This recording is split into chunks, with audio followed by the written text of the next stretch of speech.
Welcome back to the channel. This is Kavya Agarwal. So आज इस video में हम लोग करने वाले हैं एडीएस यूनिट का सेकंड चैप्टर, जिसका नाम है इनकम डिटर्मिनेशन एंड मल्टीप्लायर। अच्छा चैप्टर है और काफ़ी इंटरेस्टिंग भी है, तो इसको अच्छे से डिटेल में समझेंगे। लेकिन स्टार्ट करने से पहले यार, पिछले चैप्टर में एक दो टॉपिक्स थे जो मैं वीडियो में कवर करना भूल गई थी, रह गया था। तो उनको एक बार देख लेते हैं, समझ लेते हैं। इसके बाद सेकेंड चैप्टर से शुरुआत करेंगे। ओके, तो टॉपिक था हमारे पास कंजम्पशन फंक्शन। ठीक है, कंजम्पशन फंक्शन की इक्वेशन क्या होती है, सेविंग फंक्शन की इक्वेशन क्या होती है, ये हमें समझना है। देखो, हमने जो टेबल बनाई थी पूरे ही चैप्टर में, उसमें हमने देखा था कि जब इनकम लेवल जीरो था, तो उस लेवल पे भी कुछ ना कुछ काइंड ऑफ कंजम्पशन होता है। ठीक है, जब आपकी इनकम जीरो होती है तो कुछ ना कुछ लेवल ऑफ कंजम्पशन हम करते हैं, जिसे हम बोलते हैं ऑटोनॉमस कंजम्पशन। ठीक है, और उसके बाद जब इनकम हमारी बढ़ती जाती है, तो कंजम्पशन भी साथ साथ इंक्रीज होता है, यानी कि इंड्यूस्ड कंजम्पशन। ठीक है, तो जो अगर आपको टोटल कंजम्पशन निकालना है तो उसका इक्वेशन क्या है, ये आपको न्यूमेरिकल्स में हेल्प करेगा। So C equal to C bar plus B Y. ठीक है, यहाँ पे सी का मतलब क्या है, consumption expenditure. Okay, C bar का मतलब है ऑटोनॉमस कंजम्पशन। ऑटोनॉमस कंजम्पशन का मतलब इनकम अगर जीरो है तो मिनिमम लेवल ऑफ कंजम्पशन हम कितना कर रहे हैं। ठीक है, बी का मतलब है एमपीसी। ओके, यानी कि इनकम अगर चेंज हुई तो कंजम्पशन कितने से चेंज हुआ। और वाई का मतलब है income.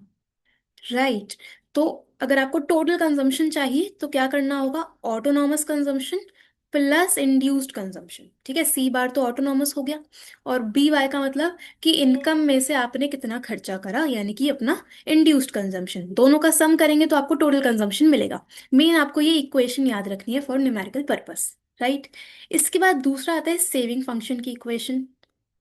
Saving function equation. So saving function की इक्वेशन क्या है, सेविंग फंक्शन यानी कि S equals to minus C bar plus one minus B Y. ठीक है, वन माइनस बी वाई।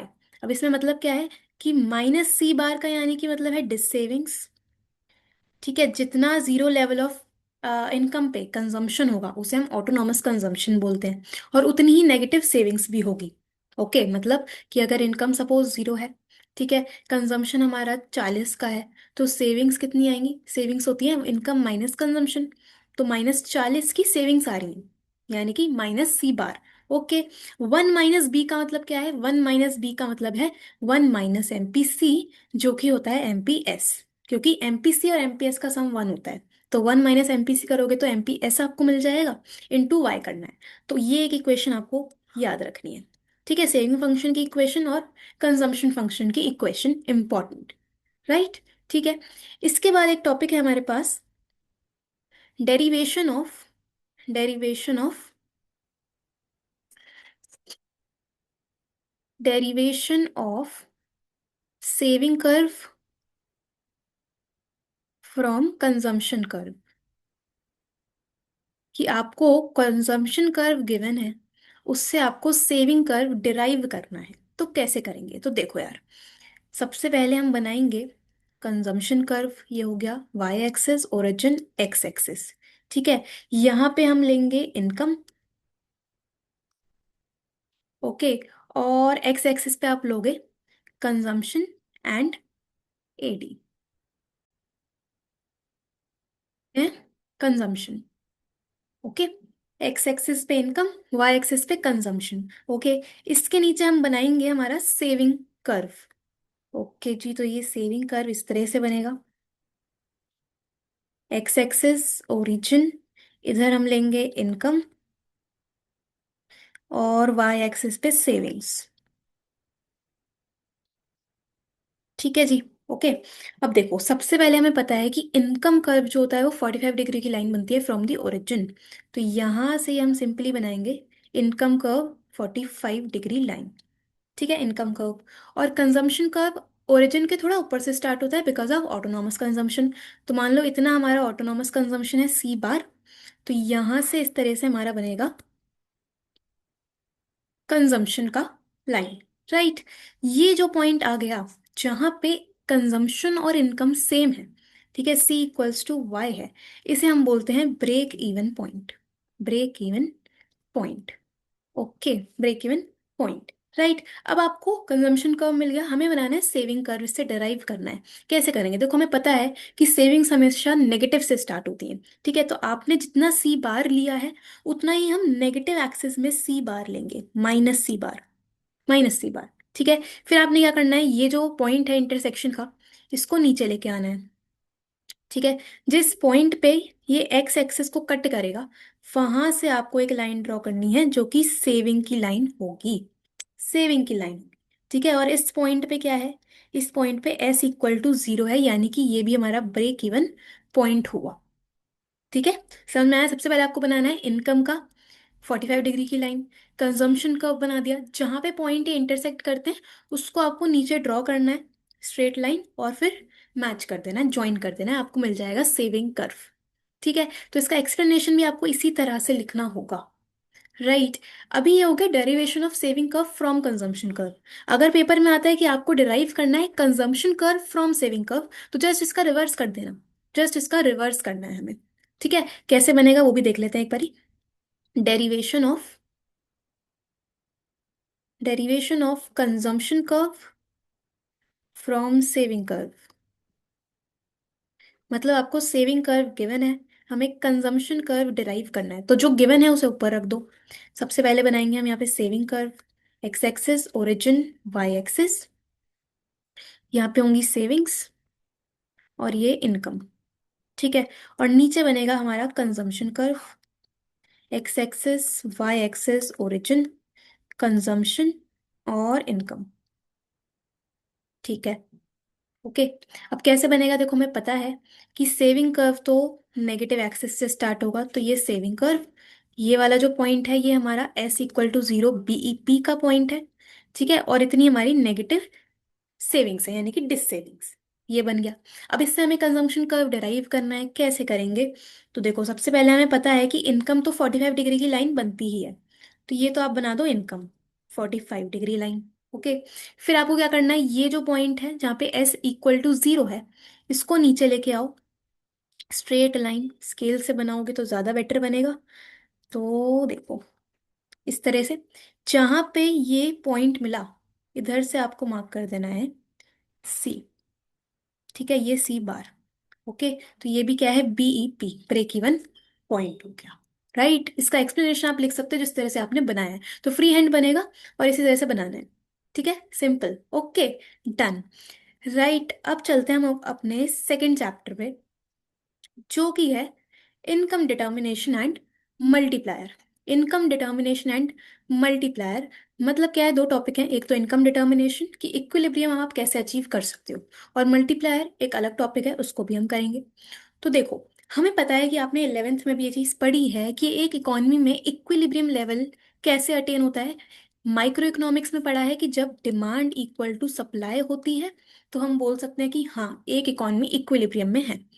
हम बात कर रहे हैं मैक्रो इकोनॉमिक्स की, तो यहाँ पे हम एग्रीगेट्स की बात करेंगे। तो एक इकोनॉमी इक्विलिब्रियम कब अटेन करेगी, जब एडी इक्वल टू एएस होगा। एग्रीगेट डिमांड और एग्रीगेट सप्लाई अगर इक्वल है तो हमारा इक्विलिब्रियम अटेन हो जाएगा। राइट, तो इसमें यही लिखा है सबसे पहले कि as per Keynesian theory an economy is in equilibrium when aggregate demand for goods and services is equal to aggregate supply during a given period of time। ठीक है, अब हमारे पास Keynesian थ्योरी के अकॉर्डिंग, ठीक है, जेएम कीन्स के according, according to according to JM Keynes, हमारे पास दो अप्रोचेज हैं, दो approaches for equilibrium. Equilibrium attain करने के लिए हमारे पास दो अप्रोचेज हैं। अब दो अप्रोचेस कौन कौन से हैं, पहला अप्रोच है हमारा A D equal to A S approach, दूसरा है S equal to I approach, S I approach. ठीक है, एटीएस अप्रोच और एस आई अप्रोच। ठीक है, अब कैसे है, देखो हमें पता है कि एक अप्रोच तो ये हो गया कि एडी और ए एस जहाँ पे इक्वल होंगे हम बोलेंगे इकोनॉमी इक्विलिब्रियम में है। अब हमें पता है कि एडी के दो कंपोनेंट्स होते हैं, एडी के दो कंपोनेंट्स कौन से, सी प्लस आई। ठीक है, और ए एस के दो कंपोनेंट्स सी प्लस एस। हमें पता है AD equal to A S है, तो हम इसे ऐसे भी तो कह सकते हैं कि C plus I equal to C plus S होगा। सिंपल, अब यहाँ से सी और सी तो कैंसिल, बचा आई इक्वल टू एस, यानी कि सेविंग्स और इन्वेस्टमेंट जिस पॉइंट पे इक्वल होंगे उसको भी हम इक्विलिब्रियम लेवल ऑफ पॉइंट बोलेंगे, इक्विलिब्रियम पॉइंट बोलेंगे। ठीक है, तो दो अप्रोच हैं इक्विलिब्रियम के, एक तो हमारा एडीएस अप्रोच, ठीक है, और दूसरा एसआई अप्रोच। ठीक है, ये हो गया। अच्छा, अब इसमें ध्यान रखना कि इस पूरे चैप्टर में आप जितने भी वेरिएबल्स पढ़ रहे हो, चाहे वो एडी हो, चाहे एएस हो, चाहे सेविंग्स हो, चाहे इन्वेस्टमेंट हो, हमें सबको प्लान्ड कंसिडर करना है, यानी कि एक्स एंट कंसिडर करना है, एस्टिमेटेड नॉट एक्चुअल, प्लान्ड लेंगे। ठीक है, एक्स एंट एडी, एक्स एंट सेविंग्स, एक्स एंट एएस और एक्स एंट इन्वेस्टमेंट। ओके, चलो, तो एक एक करके दोनों अप्रोच पढ़ेंगे। सबसे पहले कुछ अजम्पशंस, क्योंकि इकोनॉमिक्स है, अजम्पशंस के बिना काम नहीं होता। तो सबसे पहले चार अजम्पशंस हैं। पहला अजम्पशन है the determination of equilibrium output is to be studied in the context of two sector model. मतलब हम इक्विलिब्रियम पढ़ रहे हैं तो वो हमें टू सेक्टर मॉडल के परस्पेक्टिव से ही पढ़ना है। ठीक है, दो सेक्टर हैं, कौन कौन से? एक तो हाउस होल्ड, दूसरा फर्म। ओके, दूसरा पॉइंट है it is assumed that investment expenditure is autonomous. हम इन्वेस्टमेंट को ऑटोनॉमस कंसीडर करेंगे। ऑटोनॉमस का मतलब है कांस्टेंट। ठीक है, कांस्टेंट रखेंगे, चेंज नहीं होगा, फॉर सिंप्लीफिकेशन। राइट, इसके बाद तीसरा पॉइंट है price level is assume to be constant. Price को भी कांस्टेंट लेके चलना है। रीजन क्या है? देखो, अगर प्राइस बढ़ेगा तो उसका डिमांड सप्लाई पे इम्पैक्ट आएगा। ठीक है, प्राइस अगर कम ज्यादा होगा तो डिमांड और सप्लाई में भी चेंज आ सकता है, तो हम वो नहीं चाहते। ठीक है, तो प्राइस को भी कांस्टेंट लेना है। और फोर्थ है equilibrium output is to be determined in the context of short run. Equilibrium हम पढ़ रहे हैं शॉर्ट रन के केस में, शॉर्ट रन के केस में। ठीक है, तो चार अजम्पशंस याद रखनी है। ओके, अब सबसे पहले एडीएस अप्रोच में डेफिनेशन लिखिए।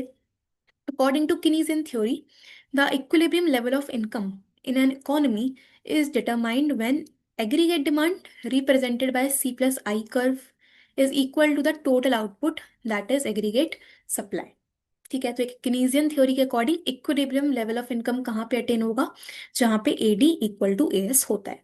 ठीक है, उसके बाद इन्होंने लिखे हैं एडी के दो कंपोनेंट्स, हमें पता है, एक तो कंजम्पशन एक्सपेंडिचर, दूसरा इन्वेस्टमेंट एक्सपेंडिचर। ठीक है, एडी कर्व रिप्रेजेंट कैसे होगा? सी प्लस आई कर्व के थ्रू। ओके, और एग्रीगेट सप्लाई क्या होता है? आपको पता होना चाहिए कि एग्रीगेट सप्लाई और इनकम एक ही बात है। ठीक है, तो aggregate supply is the total output of goods and services of the national income. ठीक है, और हमें पता है कि ए एस तो वाई के इक्वल होता है और वाई सी प्लस एस के इक्वल होता है, कि हम टोटल इनकम को या तो कंज्यूम करेंगे या फिर सेव करेंगे। इसीलिए हमारी जो लाइन है वो 45 डिग्री की लाइन बनती है ए एस की। ठीक है, चलो इसका एक टेबल बनाते हैं और डायग्राम बनाएंगे। तो सबसे पहले इसे हम हटाते हैं और बनाएंगे इसका टेबल। तो देखो, हम लेंगे यहाँ पे एम्प्लॉयमेंट, एम्प्लॉयमेंट, ठीक है, इनकम, कंजम्पशन, सेविंग्स, इन्वेस्टमेंट। इसके बाद आप निकालोगे एडी, एएस। ठीक है, एडी कैसे आएगा? सी प्लस आई, एएस आएगा सी प्लस एस। राइट, तो सबसे पहले इनकम, 0, 100, 200, 300, 400, 500। टेबल वही पहले वाली चल रही है, तो पूरे चैप्टर में, पूरी यूनिट में सेम ही टेबल यूज होगी। ओके, तो ओके, कंजम्पशन हम लेंगे सबसे पहले 40। ठीक है, जब जीरो इनकम है तो कंजम्पशन हुआ है कुछ ना कुछ, दैट इज ऑटोनॉमस कंजम्पशन। उसके बाद आपको कंजम्पशन 80-80 के डिफरेंस से इंक्रीज करनी है। तो ये होगा 120, 200, 280, 360 एंड 440। ओके, सेविंग्स आती है इनकम माइनस कंजम्पशन, यानी कि पहले पे -40, उसके बाद -20, 0, 20, 40 एंड 60। ये भी हो गया। इन्वेस्टमेंट हमने अभी अजम्पशन पढ़ा कि हमें इन्वेस्टमेंट को कांस्टेंट लेना है। सो इन्वेस्टमेंट हम लेंगे कांस्टेंट, दैट इज 40। ठीक है, इन्होंने कितना लिया है देख लेते हैं एक बारी। इन्वेस्टमेंट यस 40 का ही लिया है, तो हर लेवल पे 40 का इन्वेस्टमेंट। ये भी हो गया। अब निकलेगा एडी, सी प्लस आई, तो सी है 40, इन्वेस्टमेंट है 40, यानी कि 80। 120 plus 40 is 160, 200 plus 40 is 240, 280 plus 40 is 320, फिर इसके बाद 400 और इसके बाद 460। ठीक है, सॉरी 480, 480। ठीक है, एस आएगा हमारा सी प्लस एस करके, तो 40 माइनस 40 0, ये 100, 200, 300, 400 एंड 500। ठीक है, एम्प्लॉयमेंट ले लेते हैं। 0, 10, 20, 30, 40 एंड 50। ठीक है, मतलब जैसे जैसे इनकम बढ़ रही है, एम्प्लॉयमेंट भी एक इकॉनमी में इंक्रीज हो रही है। राइट, अब यहां से समझते हैं कि हमारा इक्विलिब्रियम लेवल कौन सा है। तो देखो, सबसे पहले अगर हम यहाँ पे देखें तो AD इक्वल टू AS कौन से लेवल पे है, ये रहा AD equal to AS। AD भी 400 है, AS भी 400 है, जब इनकम 400 का है, एम्प्लॉयमेंट 40 का है। ठीक है, ये हो गया। और इसी पॉइंट पे अगर आप देखो तो SI भी इक्वल है 40-40। तो दो अप्रोच हो गए। ठीक है, तो इक्विलिब्रियम हम दो तरह से अटेन कर सकते हैं, एक जहाँ पे S इक्वल टू आई होगा, दूसरा जहाँ पे AD इक्वल टू AS होगा। तो ये तो हमारा इक्विलिब्रियम हो गया, ये तो इक्विलिब्रियम हो गया। ठीक है, अभी इक्विलिब्रियम से पहले क्या चीजें हैं, इक्विलिब्रियम के बाद क्या चीजें हैं वो भी समझनी है हमें। बट इससे पहले इसका ग्राफ बना लेते हैं पहले। तो देखो, ADS अप्रोच हम पढ़ रहे हैं। ADS अप्रोच में ये हो गया हमारा, सबसे पहले X axis, Y axis, origin. ठीक है, एक्स एक्सिस पे हम लेंगे इनकम, आउटपुट, एम्प्लॉयमेंट, और वाई एक्सिस पे लोगे AD और AS। ठीक है, अब हमें पता है कि AS का कर्व तो 45 डिग्री लाइन बनती है, ये रहा AS, या फिर हम बोल सकते हैं वाई इनकम 45 डिग्री। और AD का कर्व कैसे बनता है, यहां से ये हो गया AD। ठीक है, तो ये जो पॉइंट आया, ये जो पॉइंट आया जहाँ पे AD और AS इंटरसेक्ट कर रहे हैं, इसे हम बोलेंगे इक्विलिब्रियम लेवल, इक्विलिब्रियम पॉइंट।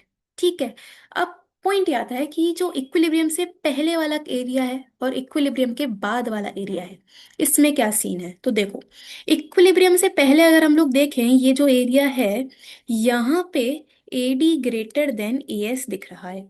ठीक है, AD कर्व ऊपर है, AD कर्व ये रहा, AS का कर्व नीचे है, तो AD ग्रेटर देन AS हुआ।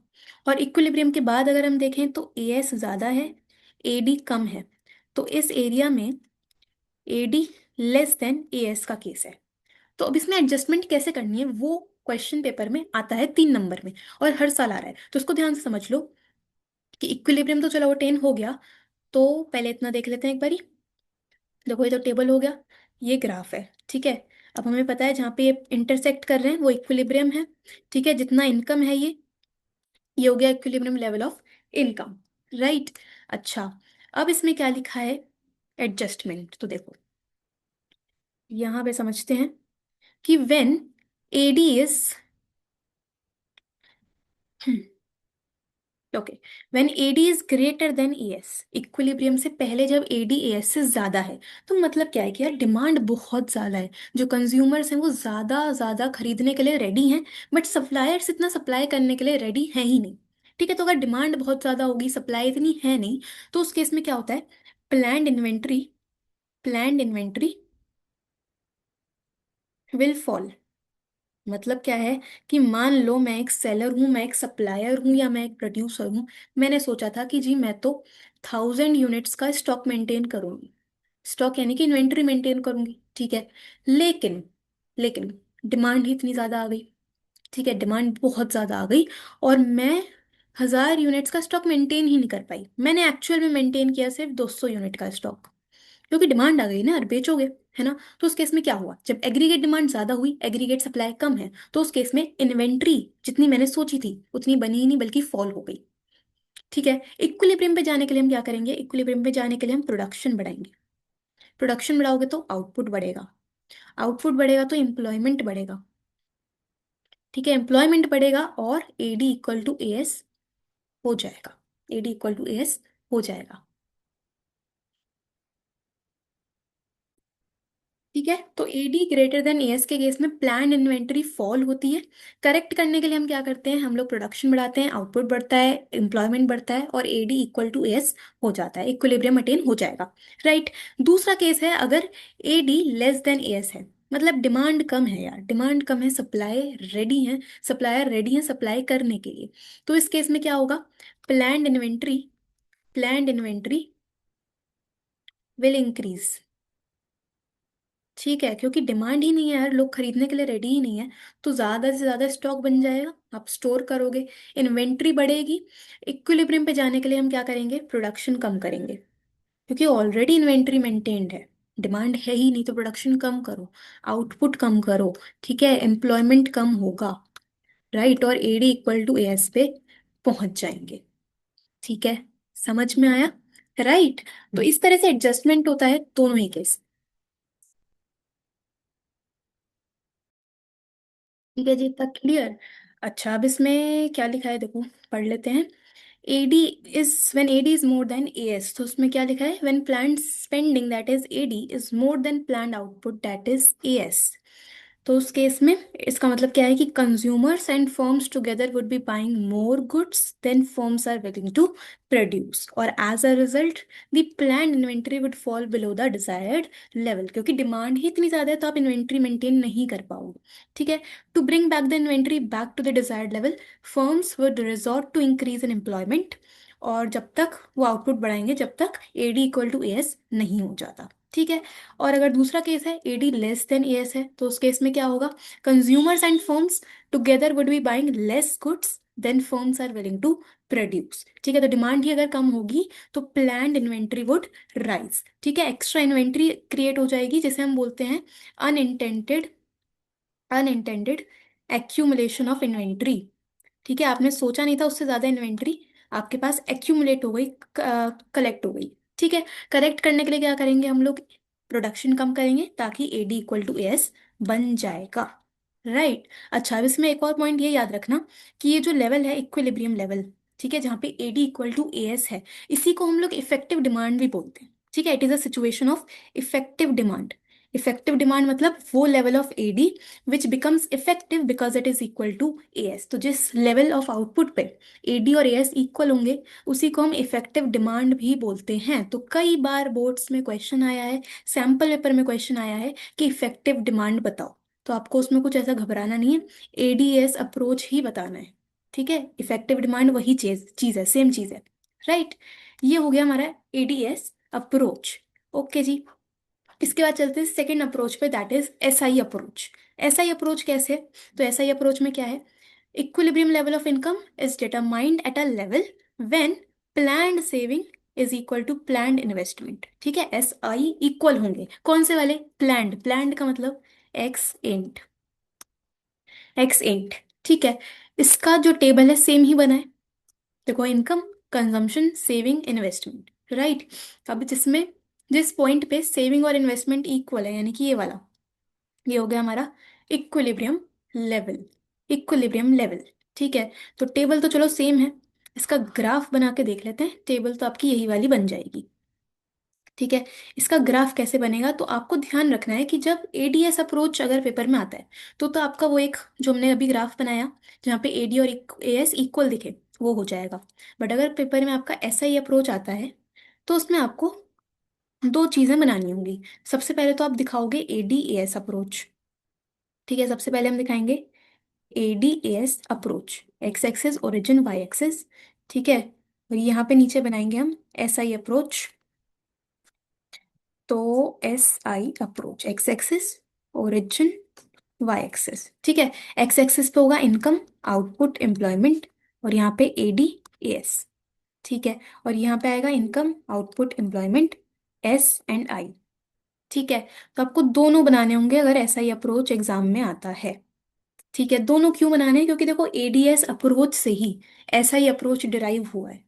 ठीक है, तो दोनों बनेंगे। सबसे पहले ADS अप्रोच तो बन जाएगा, ये हो गया AS, ये हो गया AD, और ये वाला पॉइंट है इक्विलिब्रियम। ठीक है, SI अप्रोच कैसे बनेगा, हमें पता है कि हमने इन्वेस्टमेंट को कांस्टेंट माना है, तो इन्वेस्टमेंट का कर्व बनेगा parallel to X axis, right. जहां पे AD और AS इक्वल है इसको नीचे ले आना। ठीक है, जहां पे ये इन्वेस्टमेंट को कट करेगा वहां से आपको दिखानी है सेविंग्स। सेविंग्स स्टार्ट होती है नेगेटिव से, तो ये बनेगा सेविंग्स। ठीक है, और ये पॉइंट भी क्या है, इक्विलिब्रियम पॉइंट। ओके, तो इस तरह से हमारा SI अप्रोच बनेगा। तो आपको ध्यान रखना है कि अगर ADS अप्रोच आता है तो बस ये ऊपर वाला ग्राफ बनाओगे, अगर SI अप्रोच पूछते हैं एग्जाम में तो ये दोनों बनेंगे। ठीक है, सिंपल। ओके, अब इसमें क्या लिखा हुआ है, तो देखो ग्राफ ये रहा। ठीक, इसके बाद इसमें भी दो केस हैं कि अगर सेविंग इन्वेस्टमेंट से ज्यादा है तो क्या होगा, मतलब इस वाले में देखते हैं कि देखो, अगर हम, ये हमारा इन्वेस्टमेंट कर्व, ठीक है, ये इन्वेस्टमेंट, ये सेविंग्स, ठीक है, सही से बना देती हूँ मैं इसे एक बारी, ये हो गया सेविंग्स, ठीक है, और ये है हमारा इक्विलिब्रियम पॉइंट। ठीक है, तो इक्विलिब्रियम से अगर पहले देखें, इक्विलिब्रियम से पहले क्या केस है, इन्वेस्टमेंट ऊपर है, सेविंग्स नीचे है। मतलब इक्विलिब्रियम से पहले इन्वेस्टमेंट ग्रेटर देन सेविंग्स है, ठीक है, और इक्विलिब्रियम के बाद सेविंग्स ग्रेटर देन इन्वेस्टमेंट है। तो क्या एडजस्टमेंट होगी, क्या इम्पैक्ट आएगा? तो देखो, अगर इन्वेस्टमेंट ज्यादा है, सेविंग्स कम है, इसका मतलब लोग खर्चा ज्यादा कर रहे हैं, लोग खर्चा ज्यादा कर रहे हैं, सेव कम कर रहे हैं। अगर खर्चा ज्यादा करेंगे तो मतलब हमारी जो इन्वेंट्री है ना, जो इन्वेंट्री है वो कम हो जाएगी, क्योंकि लोग खर्चा ज्यादा कर रहे हैं। ठीक है, और जब सेविंग्स ज्यादा है मतलब लोग खर्चा ही नहीं कर रहे, अपने पास बचा के रख रहे हैं, तो इन्वेंट्री इंक्रीज हो जाएगी, इंक्रीज होगी। ठीक है, पिछला वाला ही कॉन्सेप्ट है। देखो क्या लिखा है इसमें, कि जब सेविंग्स लेस देन इन्वेस्टमेंट है तो इसमें मतलब क्या है, कि it means that households are consuming more and saving less than what firms expect them to. ठीक है, तो उस केस में planned inventory would fall below the desired level, क्योंकि लोग खर्चा ज्यादा कर रहे हैं, सेव कम कर रहे हैं, तो इन्वेंट्री इतनी मेंटेन ही नहीं हो पाएगी, फॉल हो जाएगी। ठीक है, करेक्ट करने के लिए, इक्विलिब्रियम पे लाने के लिए फर्म्स अपना प्रोडक्शन बढ़ाएंगी, जिससे सेविंग और इन्वेस्टमेंट इक्वल हो जाएंगे। ओके, और दूसरा केस है कि when saving is more than investment, saving more than investment मतलब कि लोग सेव ज्यादा कर रहे हैं, खर्चा कम कर रहे हैं, तो सेव अगर ज्यादा करेंगे तो उस केस में inventory will rise above the desired level. क्योंकि डिमांड ही नहीं आ रही, लोग अपने पास सेव कर रहे हैं, खर्चा ही नहीं कर रहे। ठीक है, तो उस केस में क्या होगा कि इन्वेंट्री जो एक्स्ट्रा आपके पास एक्यूमुलेट हो गई है, उसको हम कम करेंगे बाय रिड्यूसिंग द प्रोडक्शन, और सेविंग और इन्वेस्टमेंट इक्वल हो जाएगा। ठीक है, तो इसको बहुत ध्यान से समझ लेना चारों केस, कि एडी ग्रेटर देन एएस है तो क्या होगा, एडी लेस देन एएस है तो क्या होगा, एस ग्रेटर देन आई है तो कैसे करना है, एस लेस देन आई है तो कैसे करना है। चारों केस इंपॉर्टेंट। ओके, सो ये हो गया हमारा एसआई अप्रोच, डन। ओके, इसके बाद नेक्स्ट टॉपिक है इक्विलिब्रियम लेवल। इक्विलिब्रियम लेवल क्या है, तो इसमें देखो दो चीजें हैं। According to the classical economist के अकॉर्डिंग तो equilibrium level of income is attained always at full employment level. Full employment level हमने पढ़ा था पिछले चैप्टर में। फुल एम्प्लॉयमेंट वो सिचुएशन होती है जहां पे हम ये बोलते हैं कि जो भी लोग काम ढूंढ रहे हैं, विलिंग हैं, एबल हैं, एक एग्जिस्टिंग वेज रेट पे उन सबको काम मिला हुआ है, मतलब पूरी इकॉनमी एम्प्लॉयड है। ठीक है, किसी भी लेवल ऑफ किसी भी तरह का इनवॉलेंट्री अनएम्प्लॉयमेंट देश में नहीं है। ठीक है, लेकिन हम पढ़ रहे हैं किनीजियन थ्योरी के अकॉर्डिंग, तो as per Keynesian theory equilibrium level can be achieved at 3 level. Equilibrium 3 level पे अटेन कर सकते हैं। मतलब क्या है, देखो इसमें ग्राफ बनाएंगे, सिंपल टॉपिक है। क्लासिकल इकोनॉमिस्ट के अकॉर्डिंग तो ये था कि सिर्फ फुल एम्प्लॉयमेंट पर ही इक्विलिब्रियम अटेन हो सकता है, लेकिन as per JM Keynes 3 level हैं जिसपे हम इक्विलिब्रियम अटेन कर सकते हैं। एक तो हमारा है full employment level, full employment level, full employment level यानी कि X axis, Y axis, origin. ठीक है, और ये हो गया हमारा एएस, ये हो गया एडी, तो ये जो पॉइंट आया, पॉइंट ई, ये है हमारा फुल एम्प्लॉयमेंट लेवल, मतलब जितने लोग काम ढूंढ रहे हैं उन सबको काम मिला हुआ है। ठीक है, 40 लाख लोग हैं या 50 लाख लोग हैं, सपोज 50 लाख पीपल, ये सब काम ढूंढ रहे हैं, विलिंग हैं, और इन सबको काम मिला हुआ है, मतलब कि फुल एम्प्लॉयमेंट की सिचुएशन, सिंपल। ठीक है, इसके अलावा 2 लेवल और हैं। एक है employment under employment equilibrium. Under employment equilibrium का मतलब क्या है, कि पहले तो हम इसका ग्राफ में फुल एम्प्लॉयमेंट ही शो करेंगे, X axis, Y axis, origin. ठीक है, तो पहले तो ये बनेगा एएस, ये बन गया एडी। ठीक है, तो ये वाला जो पॉइंट आया, ये तो आपके पास है फुल एम्प्लॉयमेंट का पॉइंट, फुल एम्प्लॉयमेंट। ठीक है, अब अंडर एम्प्लॉयमेंट में क्या है, अंडर एम्प्लॉयमेंट ये बोलता है कि जी इतनी डिमांड है ही नहीं, जो एक्चुअल में डिमांड है ना वो कम है, एक्चुअल में डिमांड कम है, यानी कि नीचे इसका कर्व आएगा ए डैश। ठीक है, और जहाँ पे ए डी डैश और ए एस ये इंटरसेक्ट करेंगे, तो ये जो पॉइंट आया, ये है हमारा अंडर एम्प्लॉयमेंट इक्विलिब्रियम। ठीक है, मतलब क्या है कि अंडर एम्प्लॉयमेंट का मतलब होता है कि resources are not fully utilized, fully utilize नहीं है, कि डिमांड जो है वो कम है। डिमांड अगर कम है तो रिसोर्सेज का प्रॉपर यूटिलाइजेशन नहीं हो पाएगा। ठीक है, तो हम जहाँ पे डिमांड कम है उस लेवल पे भी इक्विलिब्रियम अटेन कर सकते हैं। तो एएस और एडी डैश जहाँ पे इक्वल है दैट इज अंडर एम्प्लॉयमेंट, जो कि फुल एम्प्लॉयमेंट एडी से नीचे बनेगा। खत्म। ठीक है, तीसरा केस आता है एक, तीसरा केस होता है ओवर फुल एम्प्लॉयमेंट इक्विलिब्रियम। मतलब सबसे पहले ये एएस, ये एडी, ये बन गया फुल एम्प्लॉयमेंट, फुल एम्प्लॉयमेंट। ठीक है, अब हो क्या रहा है कि इकॉनमी तो फुल एम्प्लॉयमेंट की सिचुएशन अटेन कर चुकी है, बट डिमांड है और एक्स्ट्रा, डिमांड एडी डैश। ठीक है, और ओवर है। ठीक है, तो ये जो पॉइंट आएगा जहाँ पे एडी डैश और एएस इंटरसेक्ट कर रहे हैं, ये है the E dash, that is over full employment equilibrium. ठीक है, अब इसमें केस क्या है कि खुद सोचो कि हमने जब अंडर एम्प्लॉयमेंट पढ़ा या हमने जब फुल एम्प्लॉयमेंट पढ़ा, तो फुल एम्प्लॉयमेंट के केस में तो चलो जितने लोग काम ढूंढ रहे थे, जो विलिंग थे, उन सबको काम मिला हुआ है, किसी भी टाइप ऑफ अनएम्प्लॉयमेंट नहीं है।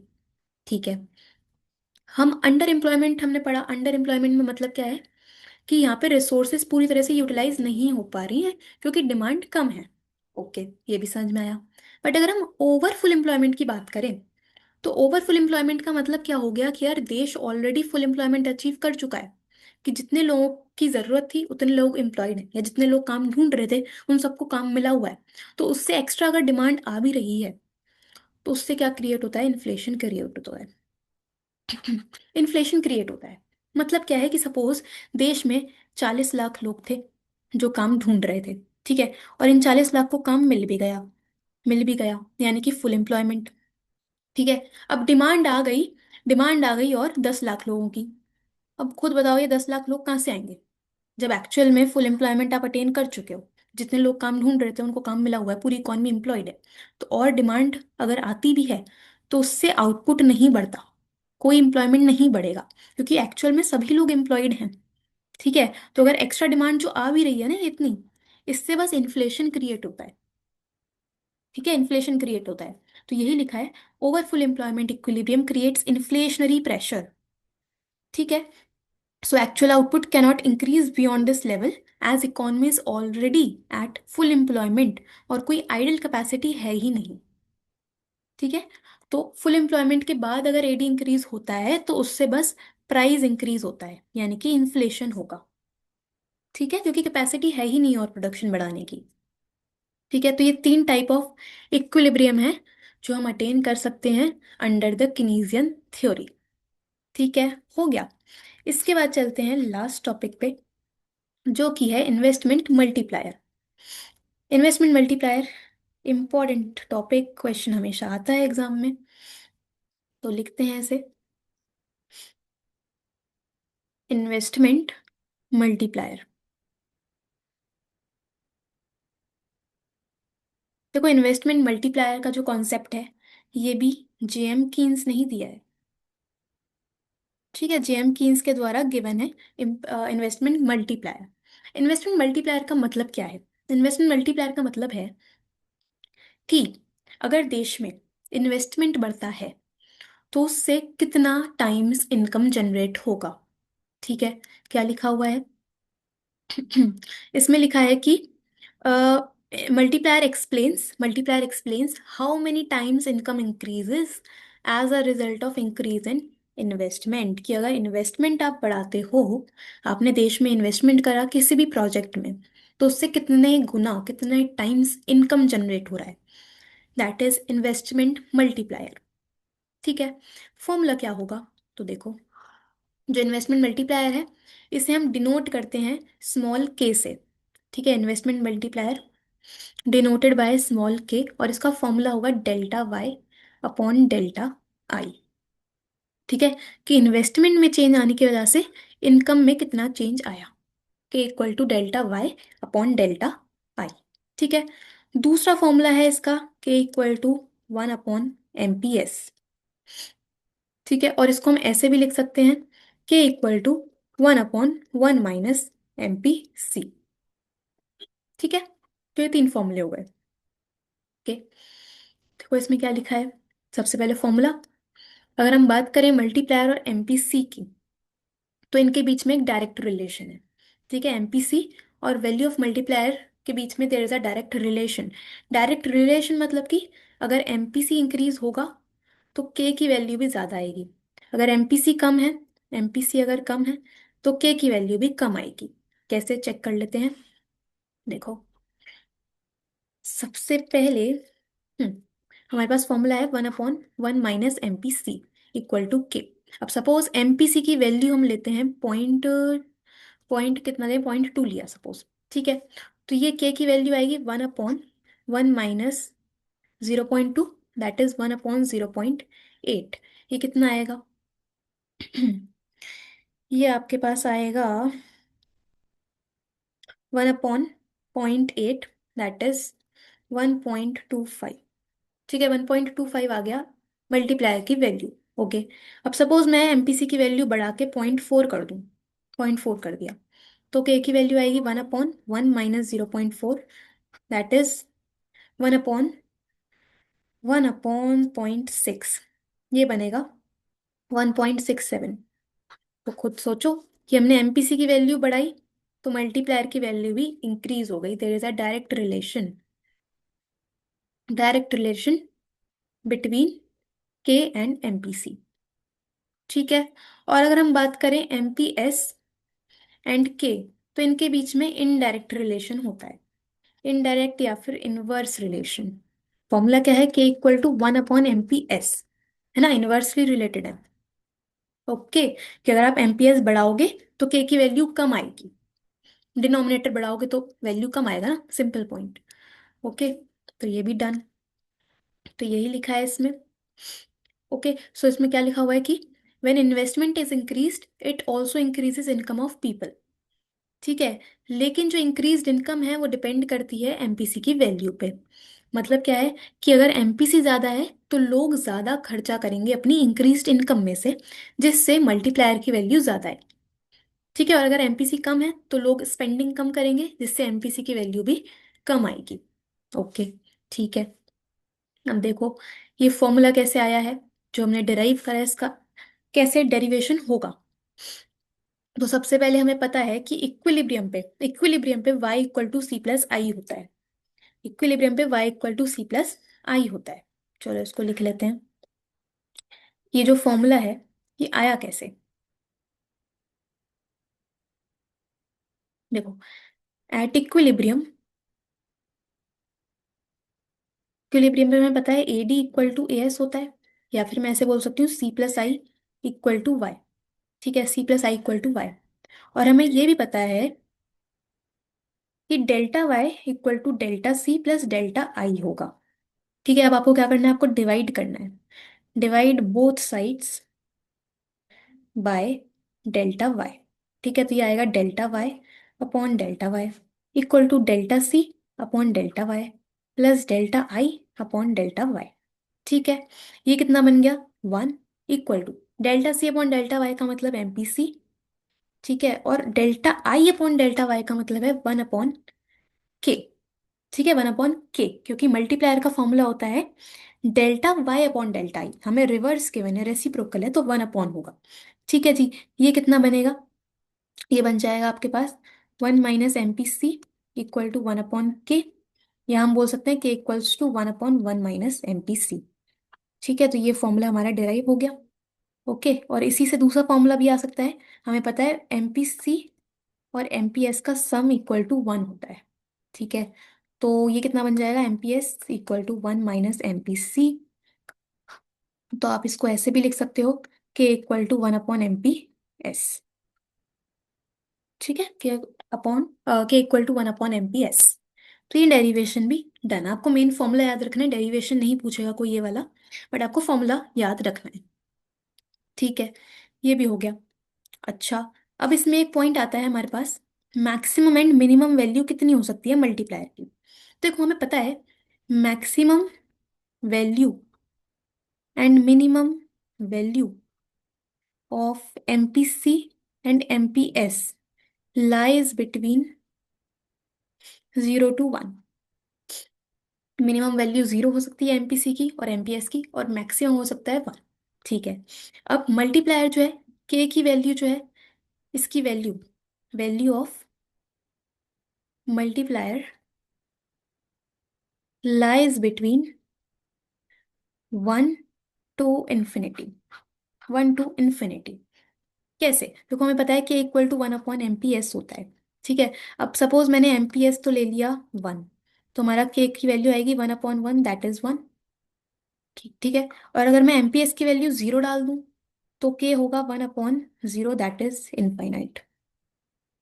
ठीक है, तो आपको याद रखना है कि जो मैक्सिमम वैल्यू है मल्टीप्लायर की वो इनफाइनाइट तक जा सकती है, और मिनिमम वैल्यू 1 होती। ठीक है, ये भी हो गया। चलो, यहाँ पे क्या लिखा हुआ है, ये रहा, maximum value of multiplier infinite. ठीक है, और मिनिमम हो सकती है 1। ठीक है, ओके। अब मेन क्वेश्चन आता है वर्किंग ऑफ मल्टीप्लायर, और चैप्टर होगा समाप्त। तो वर्किंग और समझ लेते हैं, आपका चैप्टर खत्म हो जाएगा देन। तो देखिए, इसके लिए हम बनाएंगे टेबल, और ये क्वेश्चन पेपर में आता है कि आपको वर्किंग एक्सप्लेन करनी होती है। So working of investment multiplier. तो देखो कैसे बनेगा। आपको यहाँ पे लेना है सबसे पहले तो, सबसे पहले आप लेंगे rounds, delta I, delta Y, delta C, और डेल्टा एस। ठीक है,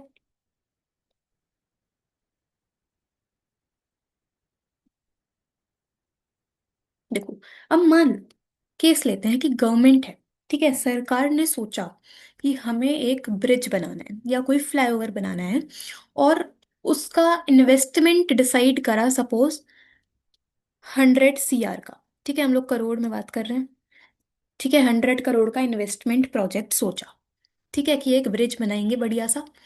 ओके, तो 100 करोड़ की इन्वेस्टमेंट हुई। ठीक है, अब फर्स्ट राउंड में क्या होगा, फर्स्ट राउंड में देश में 100 करोड़ की ही इनकम जनरेट हो जाएगी फॉर द टाइम बिंग। ठीक है, कि देश में 100 करोड़ का इन्वेस्टमेंट करना है, तो वो 100 करोड़ की इनकम पहुंच जाएगी। जो भी उस प्रोजेक्ट में कंट्रीब्यूट करेंगे, जितने भी लोग होंगे, जितने भी इंजीनियर्स होंगे, आर्किटेक्ट्स होंगे, सप्लायर्स होंगे, उन सबके पास मिला के 100 करोड़ की तो इनकम पहुंच जाएगी पहले राउंड में। ठीक है, अब मान लो हम एमपीसी कंसीडर करके चल रहे हैं 0.8। 0.8 का एमपीसी है। एमपीसी का मतलब क्या है कि अगर इनकम बढ़ेगी तो कंजम्पशन में कितना चेंज आएगा।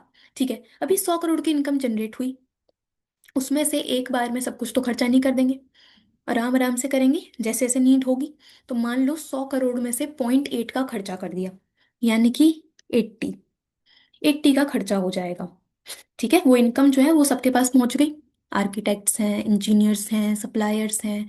ठीक है, सबके पास वो इनकम पहुंच गई 100 करोड़ की। अब वो उसमें से कुछ पार्ट खर्चा कर रहे हैं, यानी कि 80 रुपीज का। ये 80 कैसे आया?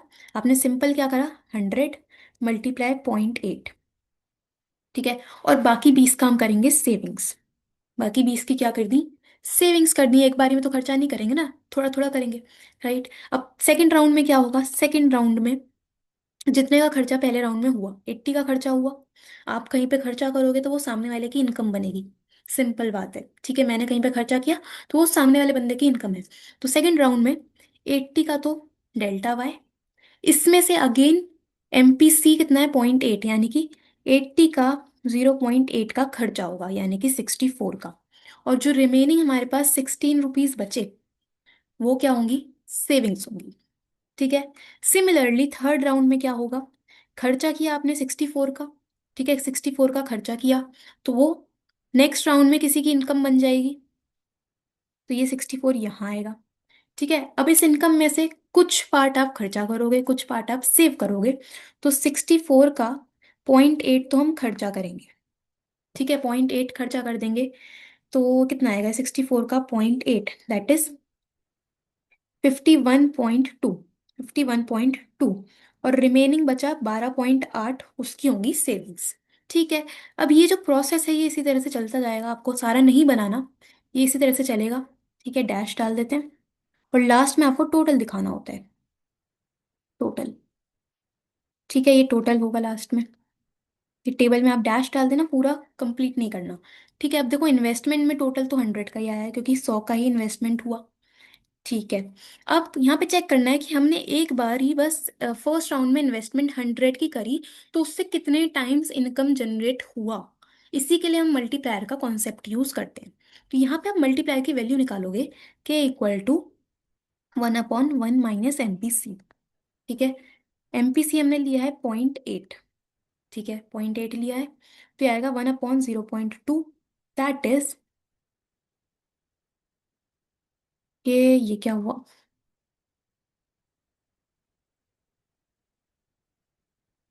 ठीक है, तो ये आएगा 1/0.2, जो कि होगा 10/2, यानी कि 5 टाइम्स।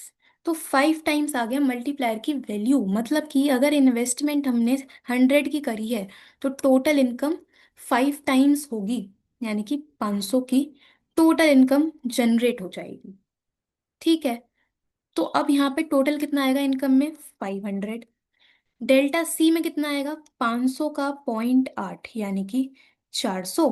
400 का टोटल कंजम्पशन, और सेविंग्स होंगी 100। ठीक है, तो ये टेबल एंड कब होती है, जब डेल्टा आई जो था वो टोटल डेल्टा एस के इक्वल हो जाए। ठीक है, डेल्टा आई 100 का था, 100 का इन्वेस्टमेंट हुआ, और टोटल सेविंग्स भी 100 की हो जाएंगी।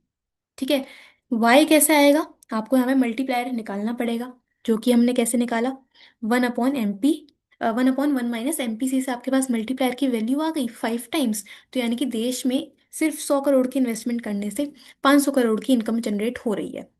ठीक है, so this is the entire concept of investment multiplier. Okay, देखो इसे बुक में से देख लेते हैं एक बारी, और ख़त्म करते हैं। इस तरह से टेबल बनाया है। ठीक है, इन्वेस्टमेंट 100 की हुई, तो पहले राउंड में 100 का इनकम जनरेट होगा। ठीक है, अब इन्होंने MPS 0.9 लिया हुआ है, तो 100 में से 0.9 का खर्चा करेंगे, यानी कि 90, रिमेनिंग 10 रुपये सेव होंगे। सेकेंड राउंड में जितने का खर्चा किया है उतने की ही इनकम जनरेट हो जाएगी, 90 की। 90 में से 0.9, यानी कि 81 का कंजम्पशन, बाकी 9 की savings. Again second round, third round में 81 इनकम में आएगा, उसका 0.9 खर्चा करोगे, बाकी का सेव करोगे। इस तरह से टेबल चलती जाएगी, और एंड हो जाएगी, उसके लिए आपको मल्टीप्लायर निकालना पड़ेगा, और मल्टीप्लाई कर दोगे। ठीक है, खत्म। ओके, तो इस तरह से ये पूरा इन्वेस्टमेंट मल्टीप्लायर का कॉन्सेप्ट होता है। ठीक है, तो इसमें यही लिखा है कि when an additional investment is made, then income increases many times more than increase in investment. ठीक है, तो आपको उसका एक्सप्लेनेशन इसी तरह से लिखना है। ठीक है, तो ये टॉपिक भी डन है। हम लोगों ने EDS अप्रोच पढ़ा, हमने SI अप्रोच पढ़ा, हम लोगों ने 3 टाइप के इक्विलिब्रियम लेवल भी पढ़ लिए, फुल एम्प्लॉयमेंट, अंडर एम्प्लॉयमेंट और ओवर फुल एम्प्लॉयमेंट। ठीक है, और उसके बाद ये हमने पढ़ा इन्वेस्टमेंट मल्टीप्लायर का कॉन्सेप्ट। फॉर्मूला ध्यान रखना है, मैक्सिमम वैल्यू इनफाइनाइट तक जा सकती है, और मिनिमम वैल्यू 1 रहती है। इसके पीछे भी रीज़न ये है कि देखो, अगर आपने इन्वेस्टमेंट 100 का करा है, तो एटलीस्ट 100 की इनकम तो जनरेट होगी, यानी कि एक तरह से 100%। ठीक है, 1, और इनकम जो है वो कितने भी टाइम्स जा सकती है, यानी कि इनफाइनाइट तक इनकम जनरेशन हो सकता है। इसलिए इन्वेस्टमेंट मल्टीप्लायर की वैल्यू भी 1 से लेके इनफाइनाइट के बीच में होती है। ठीक है, और आपको इसकी वर्किंग ध्यान में रखनी है। तो ये 3 4 ही टॉपिक्स हैं मल्टीप्लायर में, अच्छे से ध्यान रखने हैं। ठीक है, so this is done. Chapter number 2 था ये हमारा ADS का, ये भी हो गया। ठीक है, इसको आप प्रिपेयर कर लो, कोई डाउट आता है, कोई पॉइंट नहीं समझ में आता है, तो ask in the comment section. ठीक है, मिलते हैं नेक्स्ट वीडियो में एक्सेस डिमांड और डेफिशिएंट डिमांड के साथ। ठीक है, थैंक यू सो मच।